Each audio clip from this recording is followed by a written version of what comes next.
Hi, everyone, and welcome to the Men You Love to podcast. My guest today is Sean Carey for another episode. And Sean is a leadership speaker, a transformational coach, an entrepreneur, a dedicated dad, and best-selling author of A Single Dad's Comeback: 6 Steps to Clarity and Resilience. With over 25 years of experience in the health and wellness industry, Sean has built a career helping individuals strengthen their bodies, minds, and lives. But the most powerful work comes from the lessons forged through adversity. Sean, thank you so much for being here again. You had such a beautiful and impactful story to share with us last time, and I want the listeners to go and watch it and not for me to recap it. But this episode is about the day your life changed and day one of your comeback story. Well, thanks for having me back again. So I think where we left off last time was I was talking about taking responsibility. And so for me, for those who haven't seen the last episode, my son was the one who made the phone call that changed everything. And he was the one who had the courage to take responsibility in the moment. And that phone call eventually led to me getting the restraining order. And then my then wife, soon to be ex-wife, was removed from the house. And that day, I found myself in this very office where I'm doing the recording right now. And I was sitting at my desk in a very emotional state.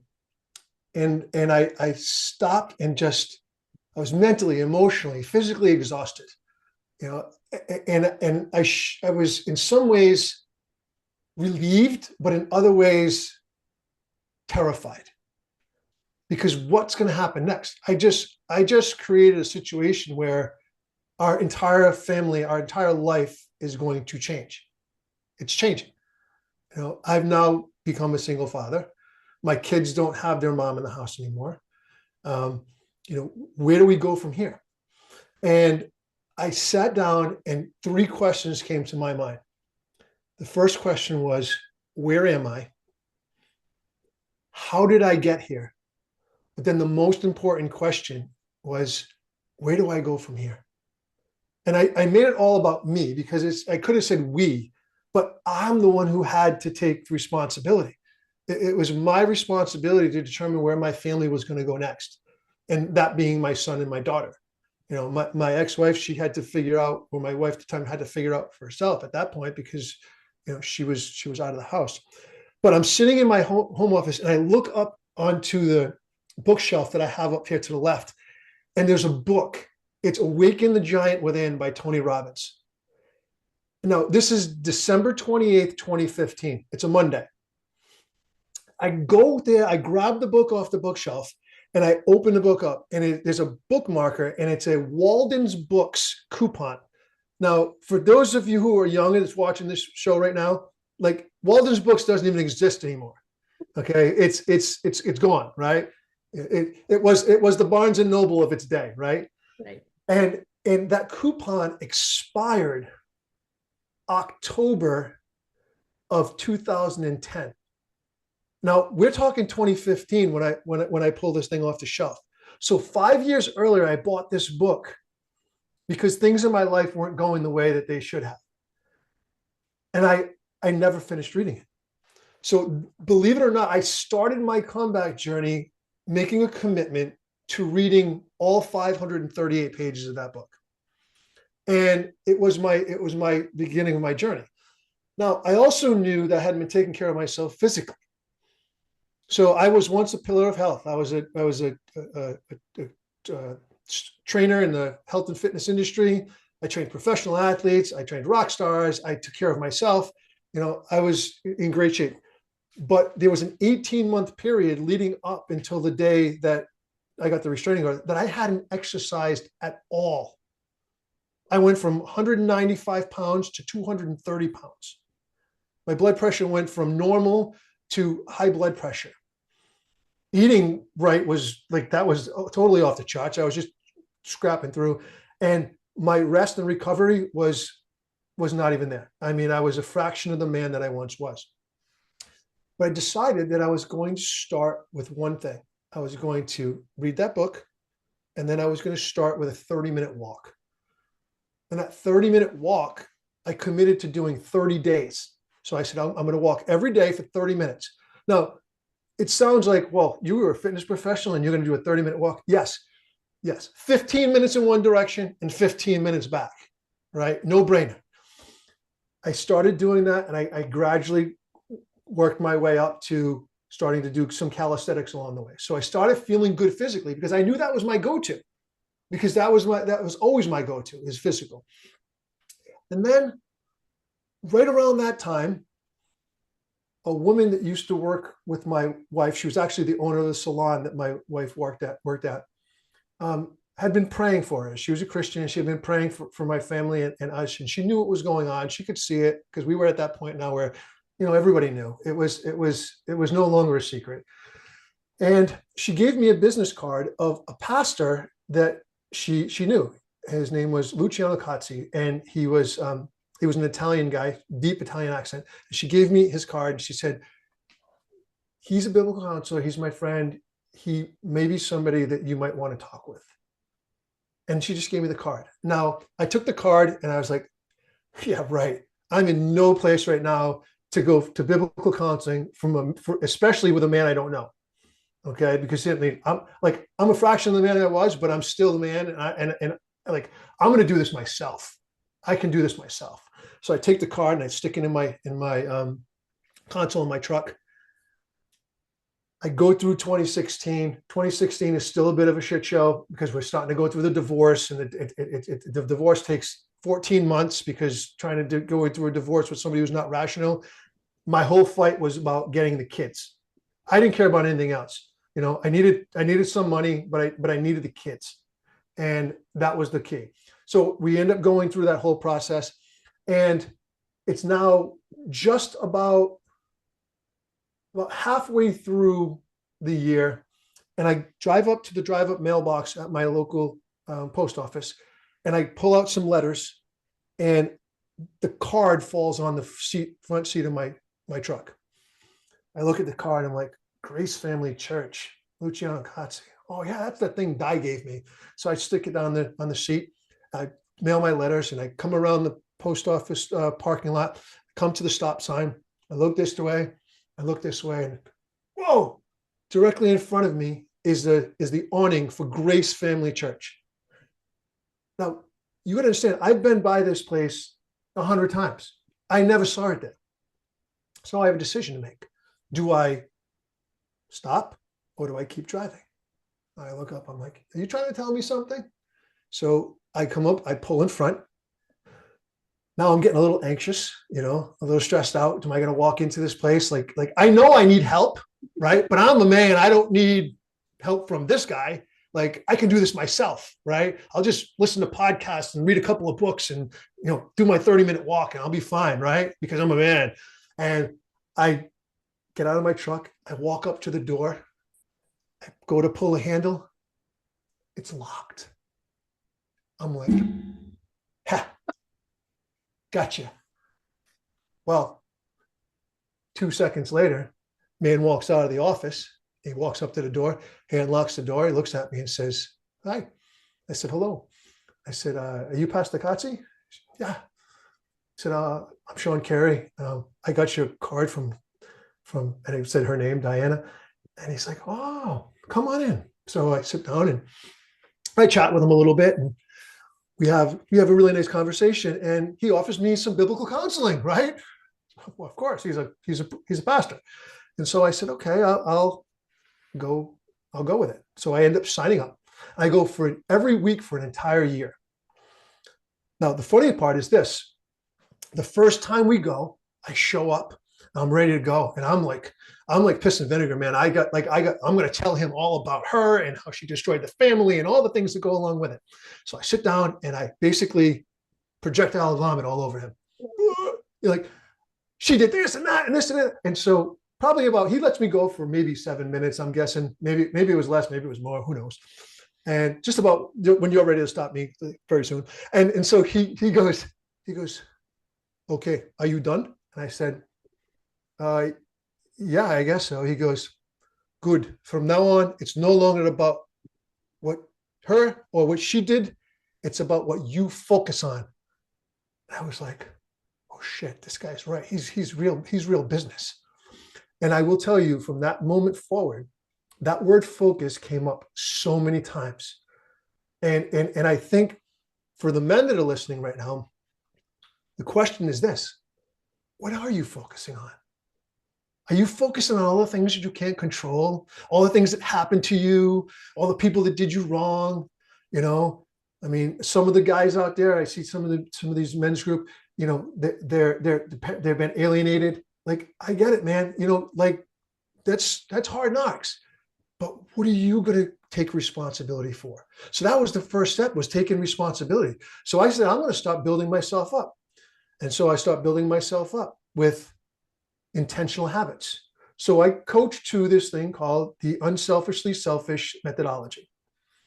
And for those of you listening, I know it sounds like a contradiction. How can you be unselfishly selfish? Well, it's this. It's not about putting yourself above others. It's about recognizing that when you lead yourself first, you're fit for the duty of caring for, supporting, and leading the people you love the most and those you've been called to serve. And that's the huge difference. Now, you take that unselfishly selfish methodology and you have to apply it to something. So now, as I go, and I'm going to give you a 30,000 foot view, but as I go through this journey, I start to create this thing that I don't even know I'm creating, but it inevitably becomes the framework that I coach to. It's called the RISE framework. RISE as in RISE, the acronym for responsibility, intentionality, strategy, and empowerment.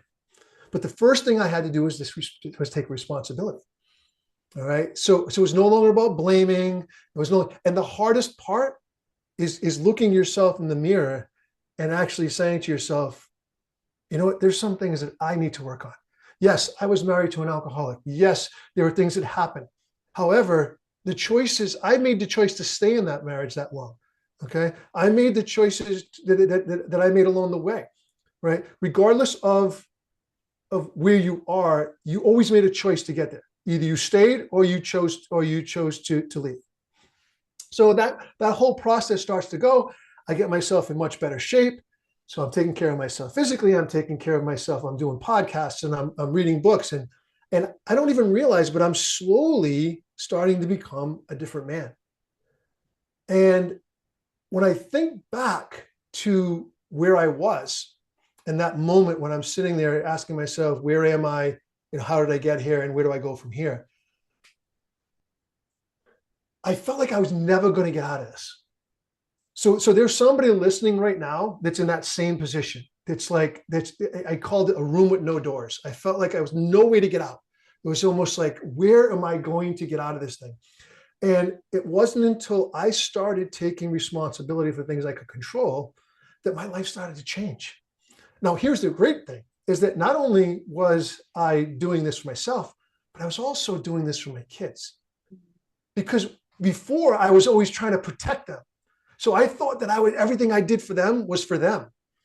But sometimes you need to do stuff for yourself so that you can do things for others. And I think that was the challenge. That was the mindset that I had to change, because as we talked about last time, you know, as men, we are supposed to be leaders and we're supposed to be protectors. And we feel like if we don't put everybody else ahead of us, that we're being selfish. Now, there are some men out there that are selfish. We'll go with. But if we don't do that, then we're not going to be able to lead those people. Now, and here's the other thing, is that we lead by how we live. So my kids, and this is the game changer for me when I started thinking about it, is my son is going to measure being a man and masculinity and everything that goes along with it based on the way I show him to do it, the way I lead, the way that I, have dispute resolution or anything like that. And then my daughter, even more importantly, right, is going to measure every man that comes into her life based on me. the man that she fell in love with first, not in a sexual way, but I'm saying it because it's the kids love their parents, and when I started thinking about all these things and what did I need to do? So I needed to take care of myself physically, mentally, emotionally, spiritually, personally, professionally. So I created this whole entire, framework, which I didn't realize I was doing. So I started taking responsibility. Then I went into being intentional. My choices, my actions, my responses. That's a whole nother story because we as men, we tend to react rather than respond. Now, it may not seem like a big thing, but I'm very intentional in the words that I use. A reaction is done in an emotional way, where a response is done in a more intellectual way. Right? Now, there are times in our life when we may have to react. Your kids running into the street and the car's coming at you react. But if you've trained yourself to live that way, it's really a response. It's not even a reaction, it's a response. So everything can be a response. And then I created a strategy. So when I started having these things like going to biblical counseling and doing my training, and eventually led to obstacle course racing and getting back into running a half marathon, all those things end up putting you in a position. And then finally, the last one is empowerment. And we empower ourselves and others, and then they in turn empower us back. And I think that's where I started to create the brotherhood. We talked about last time, we tend to, as men especially, we tend to isolate. When things are going bad for women, they tend to talk about it. Men, we tend to withdraw because it's not masculine to, talk about those things, or we don't think it is. Or we feel like, we need to handle our stuff on our own. We take care of our own business. And that's all well and good. There are certain times when you do need to take care of your own business. However, when you surround yourself with other men who are supportive and empowering, things change. You find a safe environment where you can be authentic, transparent, and vulnerable and be truthful, because we talk about transformation only happens in the truth. That's where the magic happens. So yeah, so that's the 30,000-foot view, and I figure you might want to stop picking things, but this process has been ongoing. So we're talking about 2017 now, having gone through biblical counseling and changed myself physically, and journaling, which ended up being my book. That was just me going through journaling, and and on and on and on. But it's been a process. It didn't just happen overnight. It seems like that, but it didn't just happen that way. Yeah, so it took almost a decade to build the man that is sitting here today. Yeah, and it's an ongoing journey, because, as I say, for the men I coach, I say, we're on the journey of becoming the man we were created to be, and that journey lasts a lifetime. It doesn't end until our life is over, and then everything that happened behind it is what our legacy is.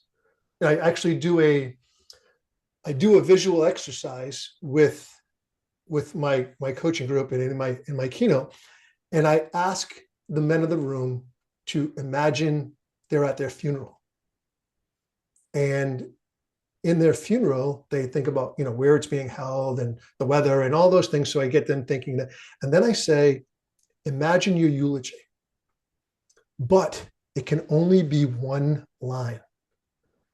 One sentence defines your entire life. What would it say? Would it describe a man who led and served from a place of strength and purpose? If the answer is not a resounding yes, then this is your moment to become unselfishly selfish, because leading yourself first isn't selfish. It's the most unselfish thing you can do for yourself and others.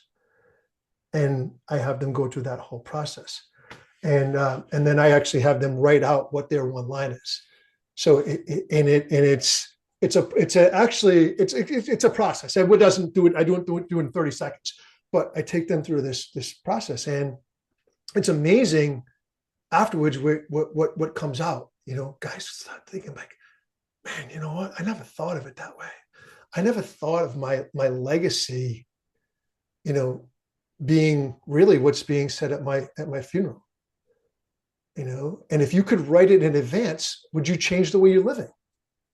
And I knew that. I knew for me, um, I feel like in life we go through things for a reason, right? Everything happens for a reason, in my opinion. Life doesn't get easier. We just become more resilient, wiser, and get to better know ourselves. So it just seems like it's a little bit easier. But this journey, that we're on, it's a short journey. So many men, especially, again, I keep saying men because that's the I coach, but um, they live with anxiety and depression and don't get me wrong, I was there, but why can't we live a life of joy and fulfillment and prosperity and impact and generational legacy? Because many of us don't want to do what you need to do to live that type of life. And when you're in the shit storm, when you're stuck in the middle of the storm, it doesn't seem like there's any way out. But I can assure you there is a way out. I do it with men all the time. The framework that I coach to is not something that, is just, it's magical. It requires work. But if you're willing to do the work, there is light at the end of the tunnel. I mean, life isn't going to always be easy. I mean, like we talked about earlier, life's going to throw you curveballs. But when you're emotionally, mentally, and spiritually grounded, that's what's going to anchor you in the storm.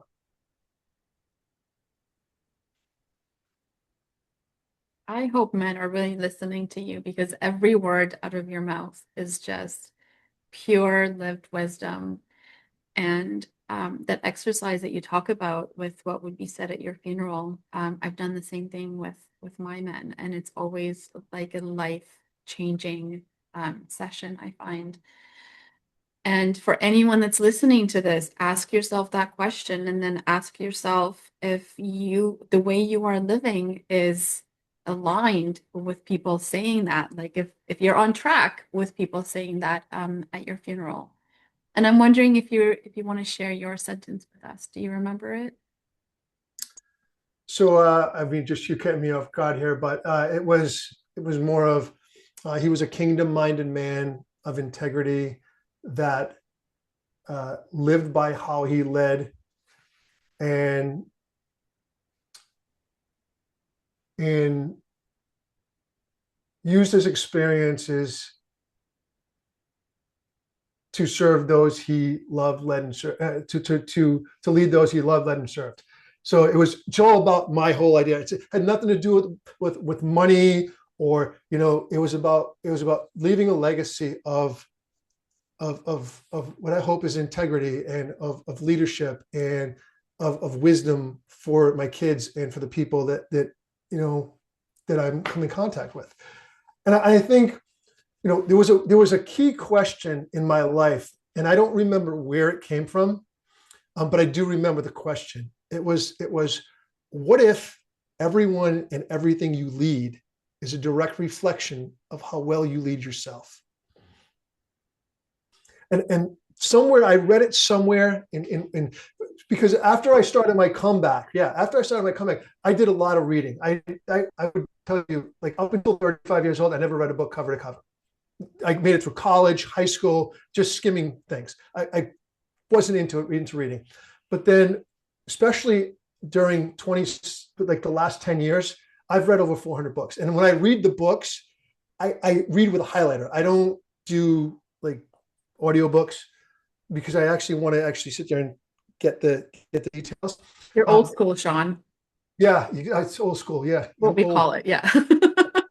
But that question came up somewhere along the way, whether it had been a podcast, and it's been ingrained into me. And it's actually the way I start my speech is, what if and the question for me then becomes, when did I learn that question? And I like to say, and this is where the School of Hard Knocks comes in. I go, it didn't come in some quiet moment of clarity with a sunrise. a journal, and a cup of tea. I learned it the hard way after alcoholism hijacked my family. But then, so when I think about that, I go, guys, we're going through these struggles not to give up, not because we're being punished. These are things that we're going to be able to use, moving forward. You just got to keep moving forward. You got to keep going through. Like when you're going through hell, just keep on going. And it's hard when you're in it, because I can say that because from our last discussion, we talked about, the process. Sometimes you have people that come in their coaching and they're like, yeah, everything's going to be great. It's going to be rosy. And, it's all Care Bears and sunrises and all this other shit. But at the end of the day, I lived it. I can sit here and tell you that, yes, there is a way out of whatever it is you're struggling with right now. But that way is something you have to do. Nobody is going to come and save you. As much as you think they might, or they might want to, not that they can't help you, but they're not going to save you. Many people come to me over the years and say, hey, can you motivate me? And it just goes up my, what, sideways. And I go, I can't motivate you. If you're not motivated yourself, then you don't have a compelling reason why. It's going to be very difficult for you to be successful. However, if you can articulate to me why this is important to you, I can hold you accountable for accomplishing it. And that's the difference. It's not about motivation, because motivation is intrinsic. If you're seeking external motivation, it's fleeting. It's going to pass. But internal motivation, the intrinsic motivation, is what drove me. It's like, I didn't want to be that guy anymore. I didn't want to live with the anxiety. I didn't want to live with the stress. I didn't want to feel like crap every day. I didn't want to have a twitch in my eye or wake up all hours of the night because I was stressed out. I wanted something more. And here's the thing. I had to convince myself that I deserved it, because so many men feel like they don't deserve it. Well, do something to deserve it. Mm-hmm. Start taking responsibility. Decide that today's the day that you're no longer going to tolerate certain things.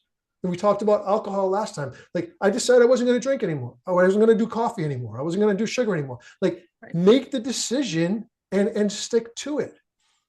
And it doesn't have to be all those crazy things. It could be something real simple. It could be, I'm just going to walk for 30 minutes every day. That's going to be my time. While I'm doing it, I'm going to listen to a podcast. It's going to help motivate me. Keep me going. Whatever it might be. So what I just heard you say was, you have to take responsibility. You have to have a reason to find that motivation within yourself. I just wrote it down while you were talking, so I didn't forget. And you have to know that you deserve it. Is there anything I'm missing?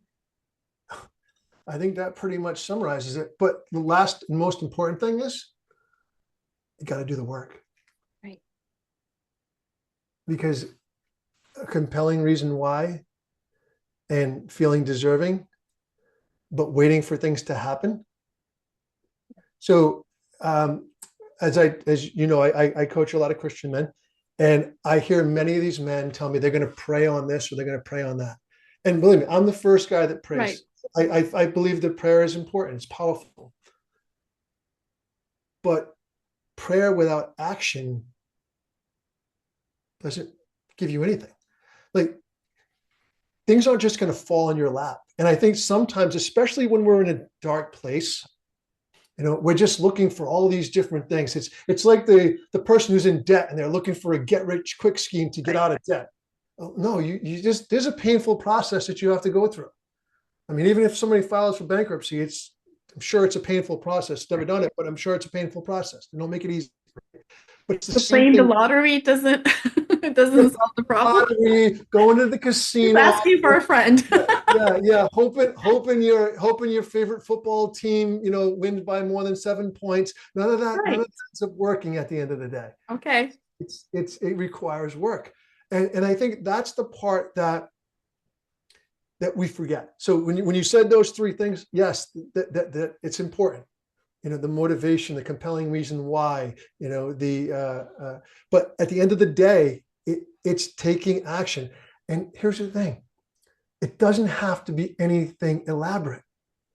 Small steps compounded daily create transformation. Let me ask you a question. Who's the one person in the world that most people break the most promises to? Themselves. Oh, 100%. right? And it makes them not trust themselves. And it's terrible.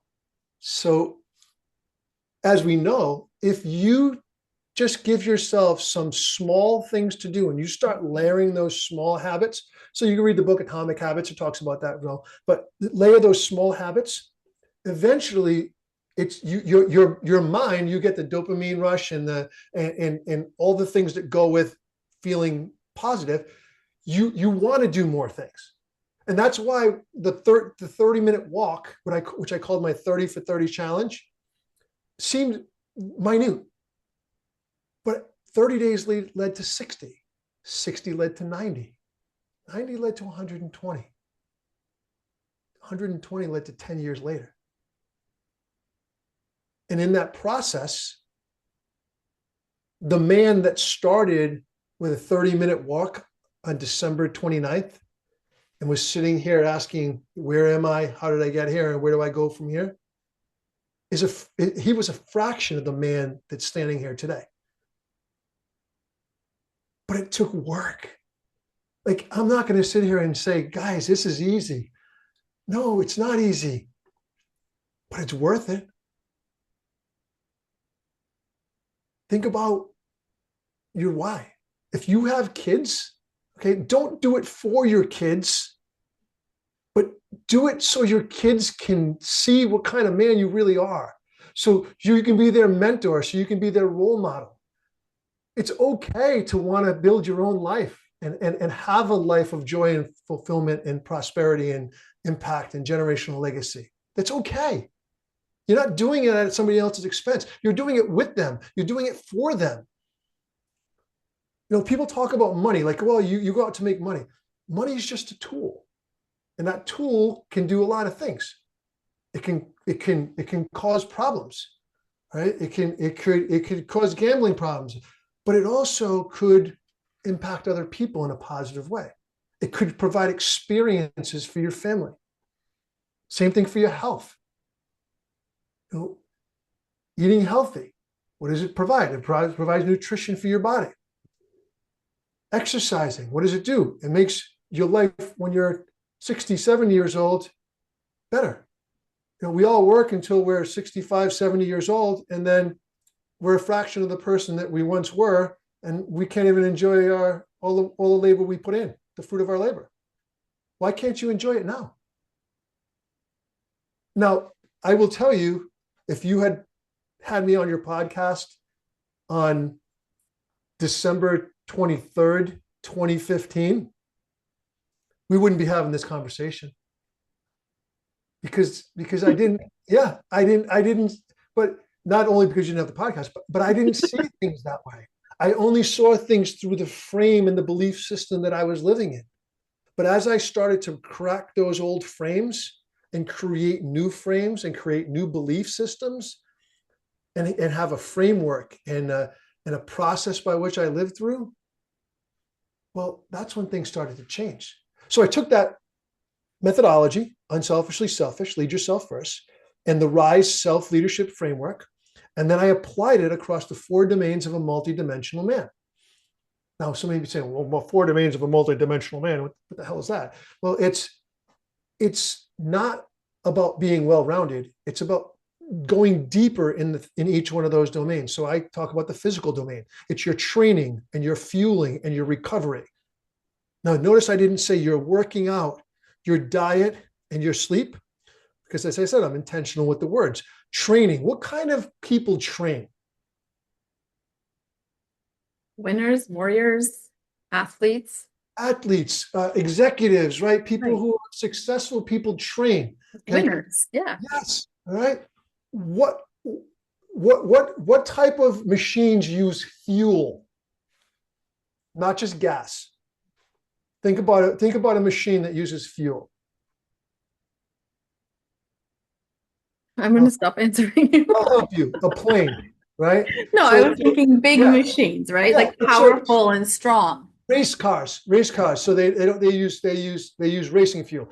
Planes use jet fuel. Well, I asked the question. Hey, listen, if you were going on a flight from you're in Ontario and you were going to fly down to Florida, all right? Do you want to be in the plane that put the cheapest fuel in their thing, or the one that put the highest octane fuel in it? Right. So we want to fuel our body. Diet is a restrictive word. All right. Recovery. Recovery is not just sleep. As you know, it could be meditation, it could be prayer, it could be taking a nap in the middle of the afternoon on a day when you're completely spent. It could be just relaxing, right? That's recovery, right? Then we go into, so there's your physical domain, your psychological domain, your mental, your emotional, and your spiritual well-being, right? As I said, if you're mentally, emotionally, and spiritually well, that's what's going to anchor you in the storm. That's what's going to keep you there. And I say spirituality, I'm a Christian, but it could be whatever your spirituality is. I'm not pushing Christianity on anybody. Whatever yours is, there's some way. If you believe in a higher power, or you believe in the universe, or whatever it might be, but something has to anchor you. And mental and emotional, it's learning that sometimes you have to respond versus react. Creating mental clarity. Those are all things that we talk about. And then the third domain is your personal domain. It's your relationships. Right? How many times are you so burnt out from maybe your work, or you're stressed out about something? Did you come home and you take it out on your family? Right? Or you're numb. You don't even interact with your family. Right? Your friendships, your hobbies, your activities, your philanthropic endeavors. So I'm on the board of a organization called the Wish Come True, and we help terminally ill children grant wishes. But even more importantly, we do more than some of the other wish grant. We help their families. So we give them, gas cards and Christmas presents and all that. And many people get involved in the philanthropic endeavors because of something that happens. Someone had cancer, so they go help with the cancer.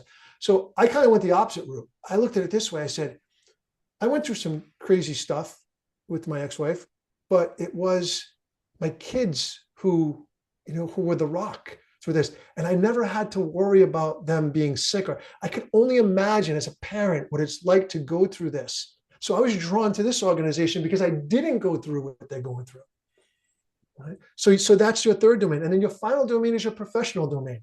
And here's the crazy thing. Some of the men that I coach now, they're high level men in business, and they've attached their identity to the letters next to their name, whether it be CEO or CFO or MD or whatever they might be. And here's the thing: your professional domain is not who you are. Your identity is not defined by what you do. Right? It's just a way for you to fund the other three domains. Because if you look at it this way, if you're not taking care of yourself physically, if you're not mentally, emotionally, spiritually well, and you don't have relationships, what the hell good is your career? But so many of us tie our identity to our career or our profession. And so when things are going really well, like we're all great. And then when things aren't going well, like the whole world's coming down.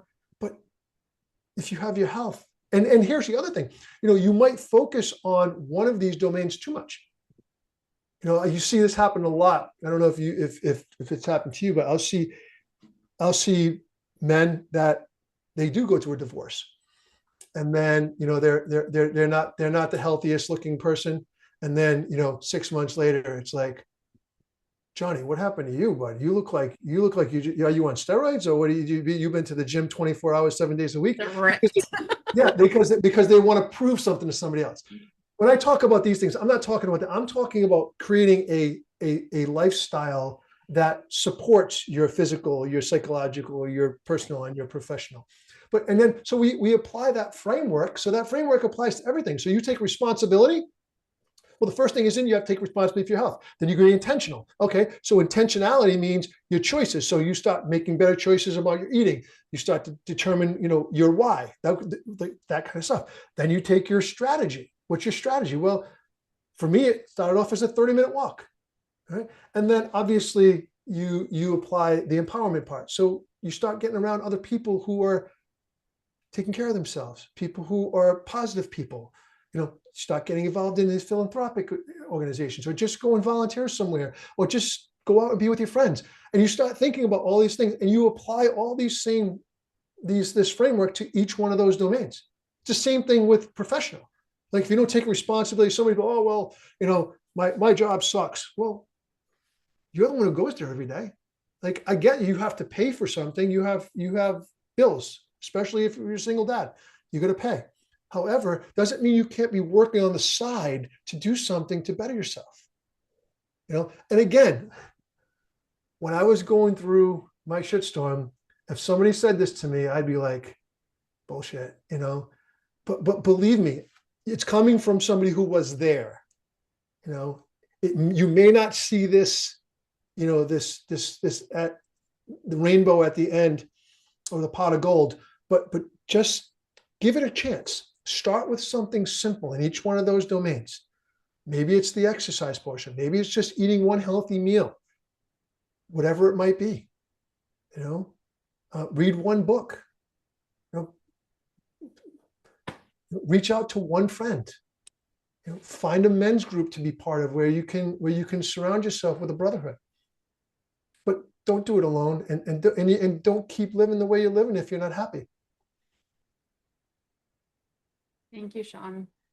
I think people better have some paper and a pen because there is so much information that you just gave out that is absolutely brilliant. And I know it took you 10 years to find and perfect.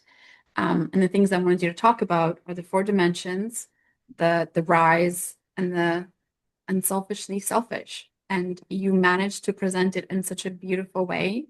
And I can just feel that it all comes from your heart and from the depths of your soul because you live this and you walk this path every single step.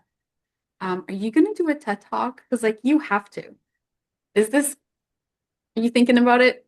Well, I'm working on a keynote, and it'd probably be easier to do a TED Talk because the keynote's 45 minutes. But yeah, so I take all of this and I kind of put it together, and we have a breakout for this as well. I think in some ways, especially because I'm given a lot of this, it's almost like that projectile vomit that I did to Pastor Kotze. I'm kind of doing it to this group, but it's not. It seems overwhelming or daunting or challenging, but it doesn't have to be that way. Like just pick the thing that's going to work for you. Pick one non-negotiable. One thing. Yeah, pick one thing. It's like, so the book, The One Thing by Gary Keller, he talks about what's the one thing, if you do it, it's going to make everything else easier or, unnecessary. Well, if you're struggling with your health, then that's going to affect your relationships. That's going to affect your self mentally and emotionally, because there's a synergistic relationship, right? Motion moves emotion. Like do something. That for me was my one thing, was to just get moving, get out from feeling sorry about yourself and blaming, and then start to build on that. We talked about changing habits in the last discussion and switching from coffee to tea. Well, just take one thing and replace it with something else. And it seems minute, but here's the other phrase that I love to say is, our moment of recognition is our moment of power. So when you feel like you're recognizing that things aren't going right, or you're not doing something that you should be doing, that's your moment. That's the moment you can shift and make things happen. And here's the thing, it doesn't have to be anything big, because boring and consistent yields results. Most people quit before they start to see the momentum build. That's why 30 days led to 60 and 60 led to 90. One didn't lead to 100. One didn't lead to 10 days. It eventually did, but it was one day at a time, right? So Thank you, Sean. Can you tell the listeners or viewers how to work with you, where to find you? So you can find me on social media on Facebook. It's Coach Sean Carey, SeanCarey. Same thing on Instagram. You can find me on LinkedIn, Sean Carey, and I have a website, seancarey.com. And then my email is coachseancarey@gmail.com. And just reach out if there's something. We can do a discovery call, and if it's something I can help you with, then great. And if not, I'm first guy to say I know somebody else that might be able to help you better. But I think for the most part, and we have the Iron Circle Brotherhood, which is my men's group. That's something that I'm building right now, and just reach out and don't be afraid to ask for help. I think that's one of the biggest things that we as men, we want to do things on our own. And listen, we're all capable of that, but it's not necessary. It's not necessary to do it on your own. Like, get around somebody who's going to help you out.